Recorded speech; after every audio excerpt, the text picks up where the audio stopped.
Terasi Kapundung ini adalah salah satu spot publik yang jadi semua orang boleh datang, teman-teman juga yang mau bawa jalan anjingnya pagi atau sore juga boleh ke sini. Tapi dengan catatan tetap jaga kebersihan, tetap jaga ketertiban, dan sekali lagi selalu gunakan leash di tempat publik. Nah, gengs, ini jam 9.40, hampir jam 10. Sebetulnya untuk cuaca sekarang nih agak cukup panas, jadi tetap berhati-hati kalau bawa jalan anjing di atas jam 10 kayak gini. Kalau teman-teman pernah nonton episode kita yang sebelumnya, kayak ini nih, kayak permukaan keras gitu. Nah, ini cukup panas sebetulnya. Jadi tadi sebelum datang saya cek dulu permukaannya, ini nggak cukup panas, aman. Jadi cara ngecek permukaan itu sebaiknya kalau saya sih pakai si punggung tangan. Kalau teman-teman ngerasa punggung tangan ketika ditempelkan ke si tempat atau permukaan yang tempat anjing kita jalan itu panas, sebaiknya teman-teman nggak lanjutin. Atau juga teman-teman bisa basahin si telapak kaki anjingnya, atau bisa pakai bantuan alas kaki.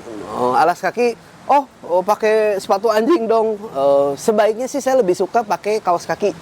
Ada kaos kaki yang latex tuh, terus dia ada lapisan bawahnya lagi. Saya sih lebih suka pakai itu, karena kalau yang sepatu ini terkadang ada beberapa anjing yang memang nggak biasa, terus juga mengganggu persendian. Jadi bukannya bikin anjing kita nyaman, malah nanti berpengaruh jelek ke si kesehatan dan kondisi kaki anjingnya. Makanya saya selalu saranin sama teman-teman pelotren tuh pakainya si kaos kaki atau kaos kaki yang latex kalau mau bawa anjing di cuaca yang cukup panas atau cukup terik kayak gini. Panas sih enggak, tapi terik.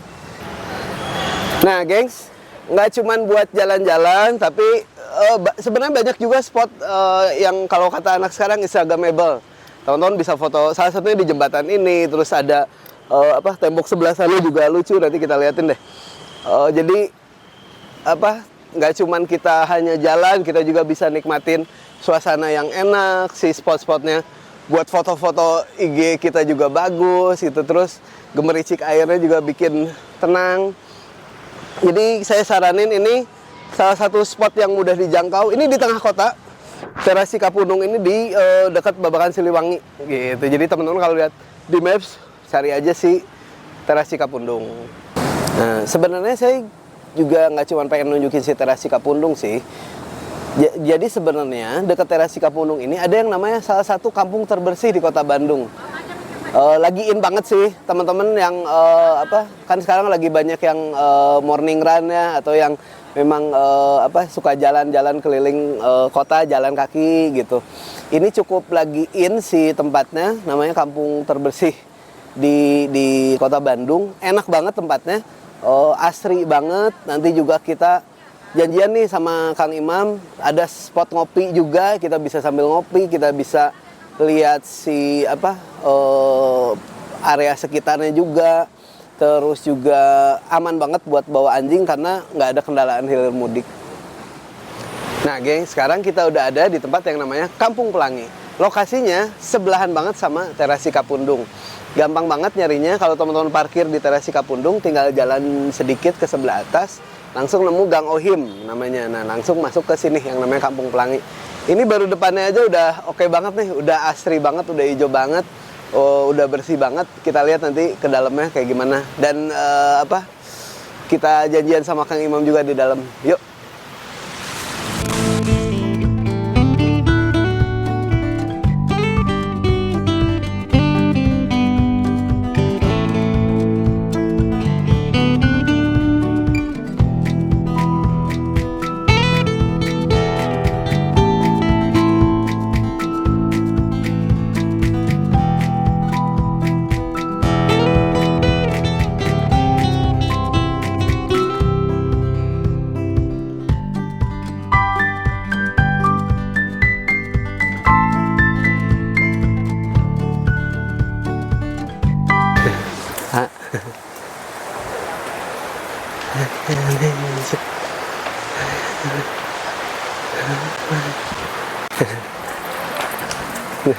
Bentar, nah. Gengs, masih di Kampung Pelangi. Gak nyangka banget di tengah kota Bandung masih ada tempat seasri kayak gini. Enak banget sumpah. Teman-teman harus coba ke sini, bawa anjingnya, bawa perbekalannya, lupa bawa minum. Treknya memang cukup jauh, tapi flat sebetulnya. Jadi buat saya yang berkelebihan ya di berat badan, nggak ngerasa capek sama sekali. Tuh ngomong masih enak. Jadi jangan takut, wah jauh nanjak, nggak, flat banget treknya. Nanjak-nanjak dikit nggak masalah lah, nggak kayak Ninja Hattori naik turun gunung lembah gitu. Yuk kita lanjutin.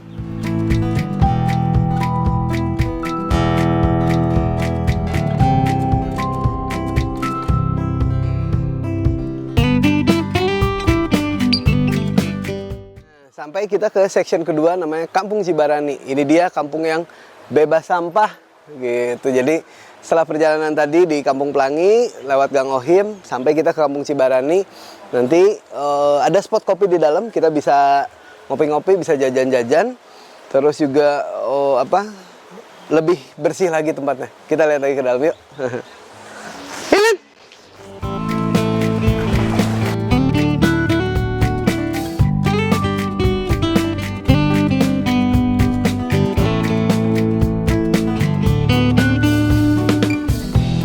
Di dalam Kampung Cibarani nih, sebenarnya janjian sama Kang Imam di sini gitu nih, di Sherlock Bantaran.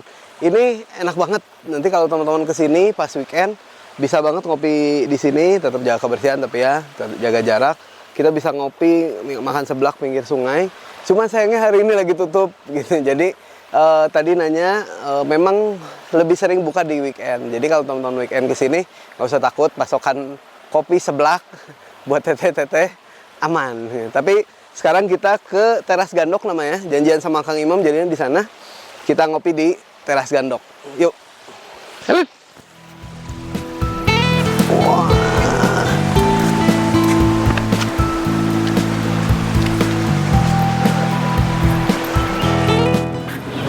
Nah, itu. Kang Imam. Aduh, Bapak dari mana aja, Bapak? Dari mana? Saya yang ke bawah tuh ya, apa? Yang di Cibarani dalam tutup. Tutup kan cuman. Terus tadi Teras Gandok tutup. Jadi gengs, kalau teman-teman kesini di weekday sebaiknya memang bawa perbekalan sendiri lah ya. Terutama buat anjingnya. Karena si Teras Gandok, terus yang tadi di dalam Cibarani itu ada tempat, ada kayak food court gitu. Oh, berarti sampai dalam tadi? Sampai dalam loh. Penggiat jalan. Keringetan ya lumayan. Lumayan kesangan. Jadi kalau ternyata bukannya weekend doang. Oh, bukannya weekend. Jadi kalau weekday kesini ya bekal aja lah gitu. Kena prank. Tapi ya enak pisan di dalam. Enak pisan. Kayaknya mah tapi ini tetap memanggil kopi nih. Kita ngopi di sini aja lah. Yuk. Ayo gengs, kita ngopi.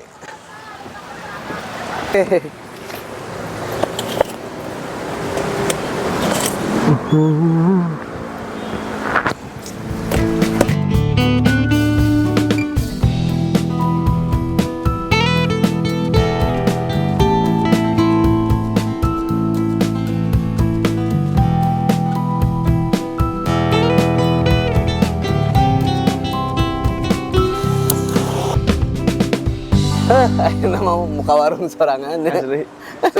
Capeknya lumayan. Masa 10-15 menit? Lumayan, adalah sekitar 10 menitan lah. Soalnya jalurnya flat sih. Tapi itu kan gang sempit ya, Pak? Tanggapan warga-warga situ, Bapak bawa Belgian Malinois kan? Belgian Malinois ya. Nah si Elaine ya memang mukanya cukup serem ya, tapi kayaknya warga juga udah biasa. Terus tadi juga lihat ada beberapa anjing yang anjing lokal yang keliaran lah di situ, jadi udah biasa. Nah, ngomong-ngomong Belgian Malinois, banyak yang memang suka takut nih Imam lihat Belgian Malinois karena ya banyak pandangan ini itu segala macam. Sebetulnya mah anjing itu tidak ada anjing yang dilahirkan galak buat saya. Lingkungan yang membentuk anjing itu jadi galak. Gitu. Nah, si Elaine kayak tadi kan ketemu Cherry Fine, terus kalau nanti lihat footage kita nih di video hari ini, papasan sama kucing juga biasa aja, orang lihat biasa aja. Karena memang dari saya awal adopt dia tuh, saya udah banyak sosialisasiin gitu sama kucing, sama anjing lain mah jelas ya, karena di protein banyak anjing sama orang asing gitu. Kalau di Talentels lagi rame tuh, si Len suka saya bawa ketemu orang lain, dipegang, apa ada anak kecil juga mau foto boleh gitu. Supaya terbiasa dan juga yang paling penting kan dibiasakannya itu sosialisasinya karena si Len juga udah punya basic obedience gitu. Jadi in case ada apa-apapun saya bisa kontrol dia dengan mudah. Nah, semalam Gitu. tuh saya sempat live TikTok ya, Pak ya. Kebetulan nih jadi menarik ngebahasnya ini. Sebenarnya one man dog itu dibentuk atau memang ada? Dibentuk lah itu mah. Dibentuk kan ya? Dan kalau buat saya mah nggak ada lah one man dog. Nggak ada ya? Itu mah cuman klise gagah-gagahan orang yang anjingnya dia nggak bisa ngontrol anjingnya Ya. gitu. Nggak ada one man dog. Atau kalau sekarang Malinois one man dog katanya, atau Doberman one man dog gitu. Atau pegawai saya beang. Iya benar. Gitu. Tapi kan caretaker di Protrain bisa kasih makan, bawa jalan, mandiin. Enggak lah, itu one man dog mah gagah-gagahan orang yang nggak bisa mengontrol anjingnya dan membentuk anjingnya menjadi anjing yang Silen, tahu Lapar, aja, guys. ada. Jalannya jauh, Lapar guys. juga sama tadi jauh. Nah, udah buat si Cherry. Udah buat si Cherry nih. Cherry dikasih. Kemarin tuh dapat ini, kayak Imam dapat si tester dari Frost. Frost. Nah, nanti Cherry boleh cobain ini yang adult medium large. Oh, ini Frost ya? Frost. Kalau Karena kan nggak salah tanggal 9 tuh mau ada launching. ya nanti ada launching Frost. Frost si ya. ini, nah kalau si Elaine pakai yang Frost ini technical all breeds. Kenapa? Karena kan dia aktif pisannya. Nah, technical ini teman-teman bagus buat anjing teman-teman yang memang aktif atau juga yang lagi pengen ngegemukin bisa. Oh, ngegemukin bisa pakai Ngegemukin itu. anjing abis sakit pakai technical cepat pisan ngegemukinnya. Terus juga untuk anjing-anjing yang sering aktivitas outdoor ya.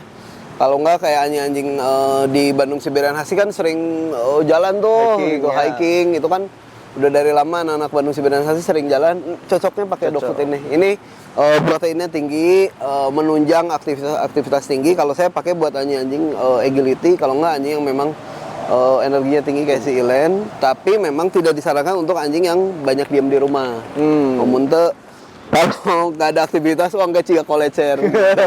Kita tuang dulu ya. Jangan lupa guys, kalau pergi-pergian bawa yang kayak gini nih. Simpel tuh. Bawa ini sih sebenarnya mah dapat tester. Tapi kalau memang teman-teman pergi-pergian mah memang sebaiknya bekal cemilan gitu. Ya. Selain minum cemilan, karena kita nggak tahu berapa lama, kadang durasi nggak ketebak ya. Kayak tadi, iya, Pak Imam Bisa. Iya, bisa. Giginya tajam, Tajam. Kita nggak tahu gitu. Kayak tadi kan ternyata di sini tutup, di sana tutup, puputeran gitu jadi nanti. Bener. Nih wadahnya yang gini guys, simpel. Tuh. Sebentar airnya. Bawa airnya dulu, Len, umplats.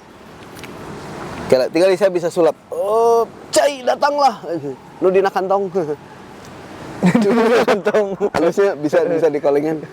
Wingardium anjing. Cerah. Hodam. Dikali. Ini editor tolong diedit ya. Iya. Pokoknya mah yang nyawa-nyawa ya aqua we. Hodam. Gitu. Nah, kalau dog food Kang Imam, saya tuh suka dibasahin dulu sedikit gitu. Nah, kenapa tuh? Nggak usah banyak. Jadi Saya gini, bolehlah. karena si dog food ini apalagi yang kelas super premium ke atas teman-teman, itu kan udah bentuknya konsentrat. Iya. Jadi kenapa kalau pakai Frost atau Atacama gitu makannya lebih sedikit karena lebih padat. Sugante jangan Ini haus, Pak. haus. Tuh jadi belong. Jadi kenapa kalau pakai Frost atau Atacama kasih makannya lebih sedikit? Kenapa? Karena itu dog foodnya bentuknya konsentrat. Nah dipadetin. Nah, menurut pemahaman saya itu dipadetin, namanya proses ya, pakai alat mesin.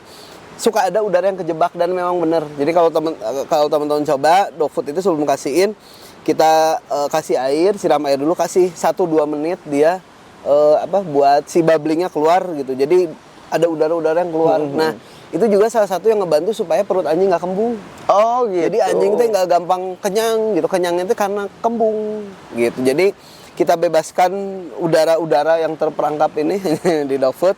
Terus juga ngebantu buat lebih lancar. Kalau bahasa Jermannya biar nggak melek gitu. Nah, biar nggak melek. Gitu. Nah, Biar teka selak Len, gitu ya. Len, sini. Oke, ya, Imam bari Ngopi ngopi heula. dulu atuh. Dari tadi nggak dapat tempat ngopi. Biar rileks. Biar relax. Untung mau warung kopi sorangan ya. Sorry Kang Imam. Iya. Wah, CF guys. Dadas. Ini frost yang baru tuh memang apa? Dadas guys. Selain cuman packagingnya. Sorry. Udah cer abis. Wah, suka Selain- banget guys. Selain packagingnya yang baru, terus dia juga ditambah lagi apa ingredientsnya yang baru-baru, lebih lengkap lagi, terus wangi banget. Jadi kalau anjing-anjing yang susah makan, pasti kegoda pisan lah sama wanginya. Iya ya. Mau lagi. Udah, sini dulu, sini. Gitu. Oh, Calik. Mana caliknya? Calik. Kopi itu mah kopi. kopi ini mah sayang. Kopi. Ini kayaknya kompornya turunin dulu ya. Bahaya. Ini. Oh. Bisi kompor meleduk teh cek Benjamin S. Tadi dari mana? Dari Dari mana? rumah aja. Dari rumah. Iya, kita kan memang janjian. Saya agak telat. Ternyata bapak kukulilingan heula nya. Iya dah kirain tuh yang di dalam buka gitu. Ternyata kan weekend hungkul. Untung saya nggak Terus sempet nyusulin ya. lain nggak sempet nyusulin terdaik. Tapi enggak sih maksudnya nggak jauh. Enak lah. Nggak yang saya pikir wah bakal gimana gitu. Si tracknya teh flat pisan. Terus itu kalau diterusin tembus ke Cimeluit nih, Mam. Cibuloid ya? Tembus, diterusin lagi tembus ke Mekah itu. Ke Mekah anjir. Gitu. Nah, hari ini kita bahas apa, Pak? Nona ngobrol ke Nona. Ngobrolin apa ini? Saya mah tertarik sama Malinois. Saya seumur hidup baru pegang hari ini. Banyak. Iya, Sini Len, Ilin. Kami ya. gitu. Ya itu karena kan apa imaging orang tehnya Malinois segala macam padahal mah kalau dilatih dengan baik, sosialisasi dididik dengan baik, anjing yang sangat menyenangkan gitu. Nah, ya dari namanya udah jelas lah ya, Belgian Malinois asalnya dari Belgium, dari Belgia. Yang sebenarnya dia adalah salah satu dari 4 ras anjing gembala yang ada di Belgia. Jadi Belgia itu cukup terkenal memproduksi anjing-anjing gembala yang tough dan kerjanya udah terkenal. Ada Belgian Shepherd sendiri. Ya. Jadi salah satu apa kakek moyangnya lah. Terus ada Belgian Malinois atau Malinois. Ada Belgian Lacnois atau kalau ditulisnya tuh Belgian Lacnois. Terus yang terakhir ada Tervuren. Nah yang menarik ini si Tervuren. Tervuren itu sama Malinois plek mirip pisan. Sama. Bedanya Tervuren teh long hair. Olong. Cantik pisan gitu. Saya pengennya satu saat kalau apa tanah yang di depan teras kejual ya. pengen impor si Tervuren karena menurut keterangan tapi saya juga belum lihat langsung si Tervuren itu lebih calm lah. Jadi kalau Malinois itu dia high energy pisan terus memang untuk kerja-kerja yang lebih rough, lebih kasar gitu. Kalau Tervuren tuh lebih ke anjing peternakan. Oh. Jadi kalau dilihat secara garis umumnya mirip Rafoli. Jadi bentuknya mirip Malinois dan mirip Rafoli. Terus dengan karakter dan temperamen penggabungan antara dua ekor itu. Jadi kalau si Tervuren mah bisa-bisan gitu kita kita nonton apa anjingnya tenang, tapi saat gembala dia kerja gitu. Kalau Malinois kan kayak energi pisannya. Tapi ada teman saya dulu main Malinois juga ya. Gitu saya dengar tuh Malinois tuh anjing kerajaan di Belgia. Gitu. Jadi Malinois tuh sebetulnya anjing gembala atau anjing jaga. Jadi gini, Kak Imam, itu ceritanya mirip Belgian Malinois tuh mirip sama kayak Dogo Argentino. Oh, gimana? Atau Argentinian Mastiff. Keduanya itu kan dibreed secara direkayasa ya, Iya. rekayasa genetikal untuk mencoba menghasilkan anjing yang sempurna. Jadi penyempurnaan dari Belgian Shepherd, penyempurnaan dari Lacnois, penyempurnaan dari Tervuren sendiri. Muncullah si Belgian Malinois. Dogo Argentino juga sama. Itu direkayasa secara genetik. Dogo Argentino lebih ekstrim malah. Dia dari 9 gen anjing. Oh gitu. Nanti satu saat kita bahas deh. Tapi keduanya juga memang kenapa disebut anjing kerajaan? Karena ya waktu awal nggak murah bikin anjing kayak gini teh. Oke. Sama kayak bikin dogo Argentino, makanya awal-awal yang memiliki anjing-anjing hasil rekayasa genetik seperti Malinois dan dogo Argentino ya bangsawan gitu. Jadi mana yang buka anjing halus tuh sok dia duitnya kurang panggilkeun gitu. Jadi kenapa awal hanya dimiliki bangsawan, tapi pada perjalanannya mah penggunaannya memang untuk gembala gitu. Bukan untuk berburu. Kalau kerajaan kan lebih banyak kebutuhannya berburu ya gitu. Makanya lebih lama dogo Argentina diam di istana dibanding Malinois gitu, karena kekaisaran Belgia sendiri kan nggak selama Nggak sepanjang Argentina ya. Nggak sepanjang kebangsawanan Argentina lah gitu. Terus mereka berburunya tuh nggak sekental Argentina gitu. Kalau Argentina kan meat lover banget gitu ya. Jadi dogo itu sangat membantu dalam proses perburuan gitu. Itulah kenapa warnanya putih. Itu salah satu ciri anjing yang membantu perburuan, biasanya warnanya putih supaya gampang ketemu. Jadi kalau di semak-semak kelihatan lagi lari atau nyari buruan kelihatan gitu kan, gak enak lagi di semak-semak pas nyari ayo nuker gampang. Makanya warnanya putih. Tanggung dong. Tanggung dong. Kentang. Terus kalau orang awam ngelihat Belgian kan banyak yang kecele herder ya, German Shepherd. Ya. Itu pasti nyangkanya itu memang ada turunan dari GSD atau enggak sih, Pak? Ada. Jadi sama-sama punya gen Old German Shepherd atau yang disebutnya King Shepherd. Tapi ya kalau si King Shepherd atau German Shepherd itu langsung King Shepherd atau Old German Shepherd langsung turun ke si German Shepherd yang sekarang kita lihat. Kalau ke Malinois itu justru turunnya ke si Belgian Shepherd dulu.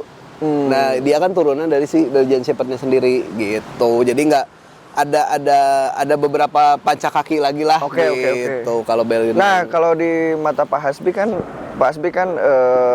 di bidang kepelatihan anjing ya. Ya.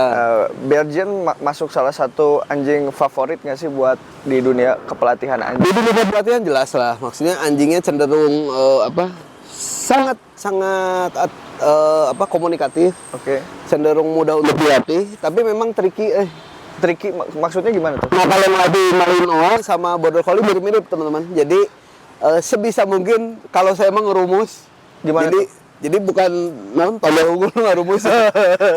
Melatih Malinois, Border Collie ngerumus. Jadi jangan sampai ada tahapan yang kelewat.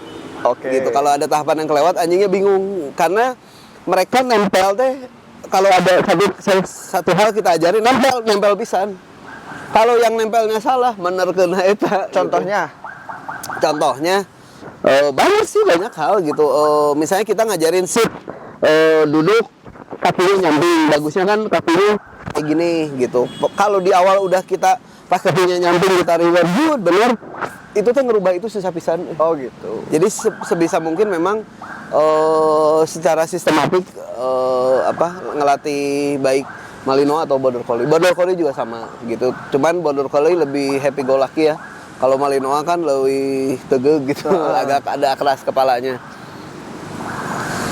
Nah, untuk di Indonesia sendiri nih, Pak Hasbi nih, kan sudah mulai banyak sebetulnya yang breed ya. Terus yang pakai Malinois di kepolisian misalkan makin banyak kan. Gitu, makin banyak lah saya lihat Malinois di Indonesia gitu. Sebenarnya kebanyakan fungsinya dipakai untuk apa sih buat ras ini? Kalau di Indonesia memang karena kita nggak ada kegiatan menggembala yang begitu tinggi ya. Jadi banyaknya kan memang di unit K9 atau unit K9 gitu, dan memang sudah terbukti kemampuannya. Salah satu yang tersohor adalah anjingnya Navy SEAL, Marine US yang nangkep salah satu teroris tuh. Oh, oke.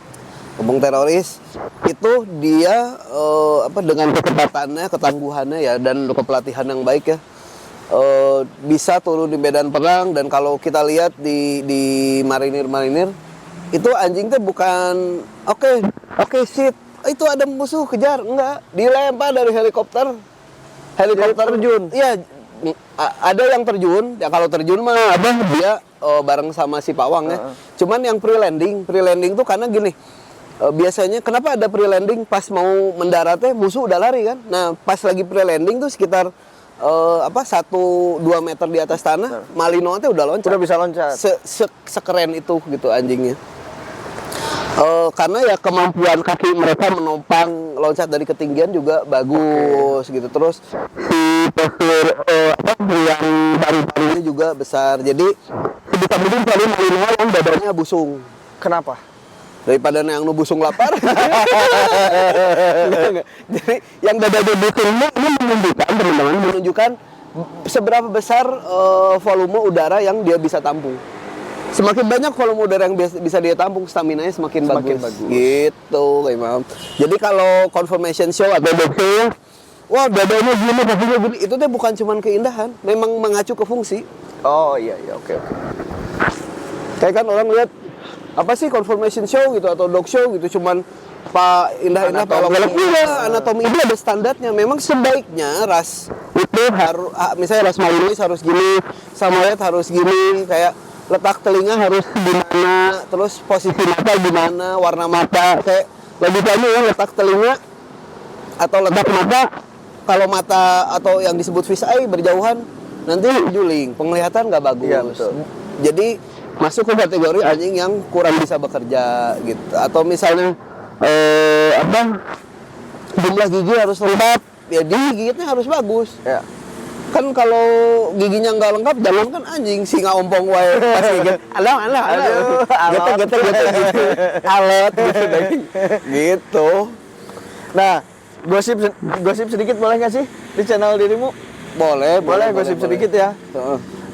Beberapa bulan lalu kan sempat ada yang viral tuh di Jakarta ya, di salah satu mall. Kebetulan anjingnya Belgian Malinois nih. Oh iya nu eta. Ya kan? Gitu, gara-gara si anjingnya gigit kucing lalu koreksinya dipukul sama handlernya. Gitu.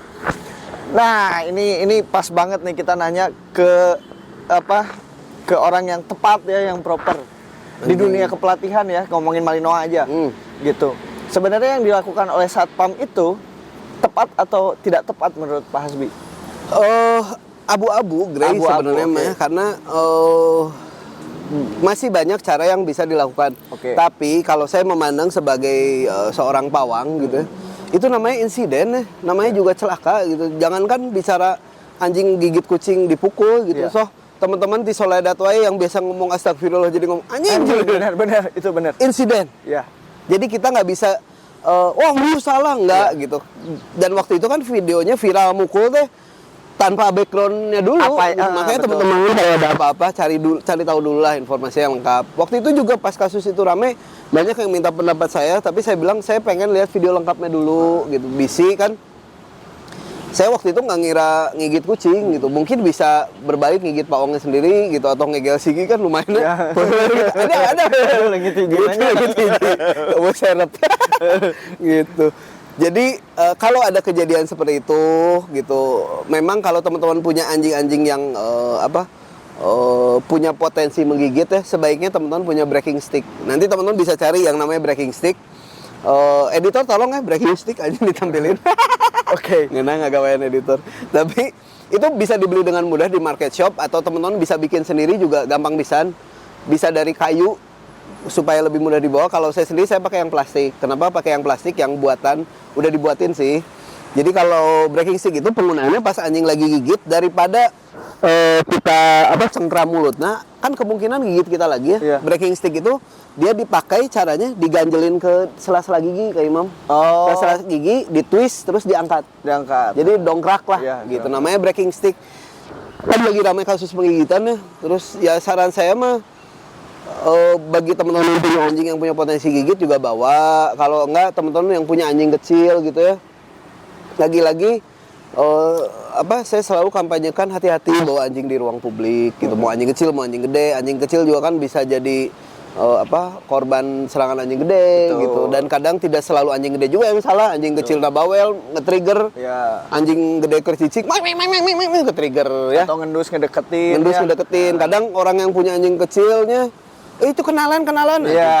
Janganlah, maksudnya ada tata cara berkenalan anjing yang baik gitu. Nggak nggak kita sodorin muka ketemu muka gitu, udah nggak enak gitu. Biarkan mereka saling lihat dulu. Begitu respon mereka udah oke, nafasnya ritmenya teratur, bukan nafasnya. Kalau udah silent moment, jauhin nggak Imam? Oh, kalau udah silent moment Jadi jauhin. pas kita deketin, misalnya anjing tatap-tatapan dulu kan semua berawal dari pandangan. ya? Pandangan. Anjing. Berawal dari tatap ya. Berawal dari tatap, peuheur aing ngerin. Baru turun ke hati gitu. Tolong dong nanti ininya co-hostnya yang lain yang pandang. Jadi setelah mereka tatap-tatapan, terus mereka oke, bahasa tubuhnya oke, nggak saling narik gitu. Kita bisa coba kasih mereka main, oke, fine. Tapi kalau misalnya kita deketin, baru tatap-tatapan aja udah silent moment, udah mending mundurin deh. Kalau ngomong-ngomong doang mah bisa salah satu cara komunikasi ya. Tapi kalau udah silent moment, diam, mulutnya ngatup atau ngegereng, bibirnya keluar, telinganya ke belakang. Itu mah udah 99% mau gigit. Jadi sebaiknya jauhin. Jadi itu juga sedikit tips ya kalau teman-teman ke ruang publik atau ke acara-acara gathering anjing, kalau mau ngenalin kayak gitu. Jangan Jadi, langsung. Artinya mah peran owner juga harus ngerti sekali karakter anjingnya. Oh iya ya. dong, kan kalau anjing itu kan gimana kita gitu. Betul. Masalahnya di kita teh banyak yang nyalahin anjing. Betul. Makanya kalau teman-teman yang kalau ngobrol sama klien-klien yang sekolah keprotein gitu, si Pak Asbi mah galak karena saya galak sama orang-orang yang nyalahin anjing. Dan anjing mah produk kita. Betul Pak, betul. Apa yang terjadi sama anjing itu apa yang kita lakukan ke anjing. Apa yang menjadi karakter anjing, yang menjadi sifat anjing itu apa yang mencerminkan bagaimana kita memperlakukan dia, bagaimana kita merawat dia, bagaimana kita mendidik. Karena nggak akan mungkin tercipta suatu momen kalau kita nggak bawa anjing kita ke momen tersebut. Jadi ya selalu berpikir aksi dan reaksi. Gimana kalau anjing kita gini, kita giniin gimana? Kalau anjing kita gini, kita giniin gimana? Dan setiap tindakan tuh usahakan berpikir jangka panjang lah gitu. Jangan sampai itu menjadikan anjing kita jadi anjing yang tidak diterima masyarakat gitu, tidak diterima anjing lain. Contohnya kayak anjingnya nggak mau kutuan gitu, nggak mau jarang dibawa jalan. Udah sekarang obat kutu mah udah banyak yang bagus ya. Iya bener sih. Benar. Kita sempat bahas di episode sebelumnya. Bahkan ada teman saya nggak perlu disebut namanya ya. Dia kebetulan punya anjing, memang kualitas anjingnya bagus sekali Pak. Gitu, bulunya glamor, besar, gitu. Jadi kita pernah ngumpul bareng. Jadi si anjing tuh setiap mau duduk dilarang. Karena takut ngotorin bulunya, gitu loh. Sampai akhirnya saya bilangin, duduk aja, kasihan gitu saya teh. Gitu, kalau kotor segala macam itu resiko lu sebagai owner, benar nggak sih? Iya, udah tinggal bersihin. Sekarang kalau ngomong kotornya produk pembersih bulu udah banyak. Betul. Gitu. Ngomong-ngomongin soal kalau kutu kan kita udah ngobrolin ya di episode kemarin. Tapi ngomong-ngomong soal pembersih bulu, teman-teman, ini salah satu rahasia nih. Wah, ini kayak di channel kita diserang. Tapi sebelum teman-teman saat mandiin anjing atau mau ngewaslap, ngeseka anjing, sebaiknya gunakan yang namanya degreaser. Apa tuh? Peluntur minyak bulu. Degreaser. Nah, nanti editor munculkan. Degreaser namanya, degreaser, peluntur minyak bulu. Kenapa? Bulu anjing kotor itu karena si kotoran yang nempel di bulu, betul? Nah, yang bikin nempelnya adalah minyak bulu. Oh gitu. Nah, si minyak bulunya ini bikin anjing kotor dan kadang kita sampoin aja nggak cepet luruh. Makanya kan yang saranin 2 kali samponya, betul. Tapi kalau saya selalu saranin pakai degreaser dulu. Jadi begitu anjing udah dibasahin atau misalnya lagi diseka ya, nggak dimandiin, bulunya basahin dulu, pakai degreaser, digosokin baru bilas lagi pakai air. Kalau mau mandi, anjing udah basah, pakai degreaser dulu. Udah pakai degreaser, bilas air, baru sampo masuk. Itu juga jadi fungsinya buat ngerilis ya? Ngerilis si minyak bulu dan yang kotoran yang nempel di si minyak bulu itu. Jadi kotorannya udah larut, sampo juga makin mudah masuk. Lebih irit sampo. Iya, bermanfaat sekali nih guys. Nah, ngomongin Malinois. Buat ini bukan ajakan untuk kalian pelihara Malinois ya, kita nggak pernah ngajak ya Pak ya, gitu. Tapi buat orang yang pertama kali banget pengen punya anjing, belum punya pengalaman, ya, pengen banget Malinois, saran Pak Hasbi, cocok nggak buat pemula atau enggak? Sebenarnya Enggak ya. enggak. Bahkan saya kan belajar Malinois sama salah satu guru saya, Kayaknya saya tahu deh. Bang Kenny Kenny Rao. Ya, nanti teman-teman bisa lihat channelnya beliau juga. Blackface Channel.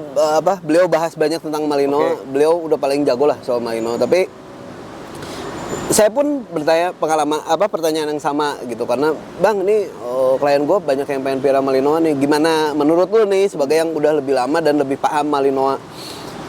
Beliau juga nggak menyarankan untuk first time owner. Boleh, boleh, tapi sebaiknya didampingi sama trainer gitu. Jadi anjingnya juga harus dilatih dengan baik, disosialisasiin dengan baik. Karena kalau enggak, ya namanya anjing berenergi tinggi, terus mentalnya tinggi gitu. Salah koreksi, bukannya anjingnya jadi nurut atau jadi paham, nerap, ya. malah ngebalik Ya. gitu. Kadang orang juga koreksi. Nah koreksi ini pemahaman orang deh dipukul gitu. Enggak, koreksi itu ngasih tahu yang salah apa, yang benar mana. Gitu. Kalau ngelatih pasti ngelatih anjing dipukul, buat saya mah sia-sia. Tapi kalau koreksi sendiri pakai sentuhan boleh? Boleh. Kan misalnya kayak Cesar Milan tuh suka nyolok Ya, gitu, gini. gitu. Colok gitu. Gini. Nah, makanya saya mah kurang suka cocolok. Tapi ya saya lebih suka pakai choke chain lah gitu. Kita mengenalkan sesuatu atau mengenalkan yang salah, ya udah pakein dulu choke chain, pakein tali. Misalnya nih, anjing suka ngerusak barang kayak Malinois gini kan high energy ya. Ya. Misalnya ngigitin sendal gitu. Kebanyakan orang teh pas anjing ngigitin sendal, Diambil. diambil sendalnya, dijauhin, atau enggak pas nyampe rumah anjing lagi diam, sendal udah berantakan, terus ada yang dipukul. Maksudnya dipukul pasti anjing. Lu berarti mukul anjing yang lagi diem. Jadi di kepalanya teh gua diem dicabok gitu. Jadi anjingnya teh nggak mau diem, soalnya tiap ada orang, tiap ada yang punya, gua nggak boleh diem. Kalau diem dicabok, itu salah. Jadi timingnya harus tepat. Tapi juga bukan dengan dicabok atau dipukul gitu, karena anjing itu punya yang namanya pain tolerance kayak. Makanya saya bilang mukul anjing teh rasanya mah sia-sia. Kenapa? Karena hari ini kita pukul sekali. Besoknya kita pukul lagi, dia bikin salah, kita pukul lagi. Udah biasa. Dia mulai ngerasa, segini doang nih. Besoknya bikin salah, kita pukul lagi. Dia ngerasa, segini doang. Dan si pain tolerance-nya tuh bertumbuh. Toleransi dia terhadap rasa sakitnya bertumbuh. Jadi makin lama makin kuat, dan itulah kenapa saya bilang sia-sia gitu. Lebih baik kita koreksi dengan kagetin, alihkan fokusnya dengan kagetin. Makanya kalau teman-teman lihat trainer di Pro Train suka ngoreksi pakai rantai itu, swat gitu, cepet. Itu tuh bukan narik gitu, enggak, tapi cepet, pak. Namanya juga ngagetin, kudu cepet. Kan nggak mungkin ngagetin, nor gitu kan, nggak bisa. Ngagetin kan, dor, makanya nariknya harus tak gitu. Jadi cuman ngalihin perhatiannya Perhatian dia sama sesuatu yang lagi dia lakukan salah. Iya. Nah, setelah kita kagetin, koreksi, bam, selesai, dia teralihkan. Contohnya balik lagi ke sendal nih. Kalau saya biasanya anjing rusak sendal, deketin. Datengin ke muka anjingnya, begitu dia mau deketin sendalnya, tarik rantainya, tarik talinya. No, sampai dia buang muka dari sendal itu. Nah, dia udah setuju tuh. Oke, gua jauh. Di saat dia buang muka, disitulah teman-teman reward. Pas dia buang muka, lebih bagus lagi dia buang muka dan datang ke teman-teman, kasih reward. Good, kasih makanan, cemilan atau usapan, pujian, good, kayak gini, good. Jadi yang di kepala dia, si papa teh maunya gua jauhin benda itu. Dan kebanyakan di Indonesia teh anjing cuma dimarahin, tapi nggak dikasih tahu yang benar. Jadi kayak misalnya Cherry gitu. Begitu udah 2 bulan, 3 bulan di rumah, namanya dari Cherry jadi Cherry no. Cherry no. Sautik-utik no. Tapi yang benernya tuh nggak dikasih tahu. Bener. Terus yang ujungnya nyalahin anjing, ini anjing saya salah. Lu yang tidak memberitahu yang benar. Itulah kenapa yang datang ke Pro Train, yang saya marahin owner. Iya benar sih. Gitu. Nah, berarti menarik nih. Berarti koreksi atau marahin anjing lah ya. Marahin anjing itu by moment ya. Sebaiknya di momen yang tepat, saat dia lagi bikin salah ya. Sepersekian detik kalau nggak salah ya. Sepersekian detik. Anjing itu cuma 3-5 detik. Koreksi harus masuk. Masuk. Jadi bukan, aduh kamu salah datang dulu. Kata mami. Wah, itu nggak bisa. Kuliah 7 menit panjang lebar. Paham ge moal. Oke, lanjut. Tadi kan bahas owner yang baru mau punya anjing ya, belum punya pengalaman. Kalau owner yang sudah pernah punya anjing, dia pengen punya Malinois, saran dari Pak Hasbi harus seperti apa nge-treatmentnya, lalu perawatannya ribet nggak sih buat Belgian sendiri? Oh, treatment ya yang penting sosialisasi ya. Oke. Terus latihan kepatuhan, harus lebih rajin, lebih rutin. Terus juga bawa jalan karena kan high energy ya. Tapi kalau soal perawatan mah gampang pisan karena dia kan single coat terus bulu pendek ya. Jadi nggak harus rajin-rajin nyisir lah. Dan di wilayah tropis juga rontoknya masih wajar gitu, nggak yang kalau kita sisirin dikumpulin bisa sekarung Jadi bantal gitu ya. Bantal gitu. Jadi perawatan mah nggak terlalu. Ya, concern utamanya di bagaimana kita mensosialisasikan dan melatih, mendidik gitu. Kalau perawatan mah gampang, makanan juga nggak gampang alergian. Ini Pak Imam, tenang saya bukan bakri. Kalau makanan tapi ya memang cocok-cocokan sih ya. Ada yang memang agak sedikit alergi sama makanan yang berbahan dasar daging ayam ada. Tapi kalau anjingnya sering dibawa jalan, aktif, dikasih makanan berbahan dasar daging ayam, proteinnya tinggi juga nggak masalah tuh gitu. Karena si proteinnya keolah. Yang jadi suka ini tuh kan suka ada bisul-bisulnya. Ya itu teh protein yang menumpuk nggak keolah. Jadi sebelum kita salahin makanannya lebih baik kita cek dulu perlakuan kita bener nggak. Tapi kan ada orang yang sibuk juga ya sudah gitu. Kita nggak bisa bawa jalan sesering mungkin. Ya pakai makanan yang cocok buat anjingnya. Toh setiap dog food juga punya banyak varian ya. Ada yang punya daging ayam, daging kambing, beef atau venison bahkan daging rusa, daging bebek gitu. Jadi ya kalau soal makanan mah silakan cari pilihan terbaik. Saya pribadi sih si Elaine pakai frost gitu karena kalau yang technical kan lagi masa latihan nih, sebelumnya dia pakai frost yang untuk large breed gitu. Itu ke color kalau Kang Imam lihat sendiri ya, warna bulu gelap gitu, anjing sehat, badan ngisi gitu, otot jadi sustain sih. Saya lebih suka anjing yang tumbuhnya sustain, bukan gemuk gomyor. Saya lebih suka ototnya yang tumbuh gitu. Berarti saya rangkum kalau Belgian berarti lebih ke cara kita sosialisasi ya, ngasih aktivitas buat anjingnya, mendidik ya. Kalau makanan mah nggak rewel lah gitu. Asal tong dibere sanggup pincuk we gitu. Kita majang owner. Majang owner nah. Gitu. Oke, ada yang mau ditambahin Mas? Itu aja sih. Kalau tentang Belgian itu sih teman-teman bisa cari banyak informasi lah gitu. Tapi kalau memang yang lebih spesifik, teman-teman bisa belajar sama Bang Kenny Rao, Blackface channel ya. IG-nya kita munculin di sini kali ya. Kita munculin terus atau juga bisa ke Instagram Protein juga kita banyak menyimpan informasi tentang Belgian Malinois. Mau tanya-tanya silahkan, mau DM, mau WA atau mau berkunjung langsung karena kan sekarang di Protein ada dog park-nya. Mau bawa anjing teman-teman sambil anjingnya main di dog park Talentel, terus sambil mau ngobrol sama saya, boleh gitu. Kabarin aja kapan mau datang. Sebaiknya sih kabarin karena kan saya sih hampir setiap hari ada di camp. Kecuali kalau pas lagi belanja dog food gitu atau sekarang lagi sibuk YouTube lagi kan. YouTube. Kalau motoran sih gitu. Motoran adalah terapi. Beliau hobinya banyak guys. Nanti sekali-kali mah sambil motorannya kita bawa anjing sambil motorannya lucu kayaknya mah. Kita sambil touring. Kalau memang ada teman-teman yang pengen ikut juga touring motoran bawa anjing gitu atau jalan-jalan lah bawa anjing, sok komen aja lah, nanti kita programin kayaknya mah lucu ya. Seru tuh. Sambil belajar bareng lah gitu. Udah belajar mah tidak pernah ada ujungnya kayak Imam. Gitu. Nah, sit down and ride ya. Sit down and ride. Langsung nemu nih jargonnya. Masuk Pak. Gitu. Nah, sekali lagi teman-teman silakan nikmatin area ini si Teras Cikapundung dan teman-teman bisa ke si Kampung Pelangi dan Kampung Sukaranina ya. Tapi tetap tertib, dijaga. Jangan lupa bawa pup bag. Kalau anjingnya pup cepet-cepet diambil, dijaga jangan sampai tempat yang boleh untuk kita bawa anjing sampai nggak boleh lagi gitu. Terus kalau mau ke sini bawa perbekalan karena kan warungnya ternyata bukannya weekend doang. Weekend doang. Dan Gitu. kalau weekend kayaknya rame banget ya. Weekend ya kalau subuh mah enggak sih. Iya Pokoknya sih. begitu beres sholat subuh assalamualaikum beretak lompat kan dia mau sepi Cigadam. Tapi saya baru pertama kali juga sih kesini bawa dogi gitu. Ternyata pet friendly, boleh.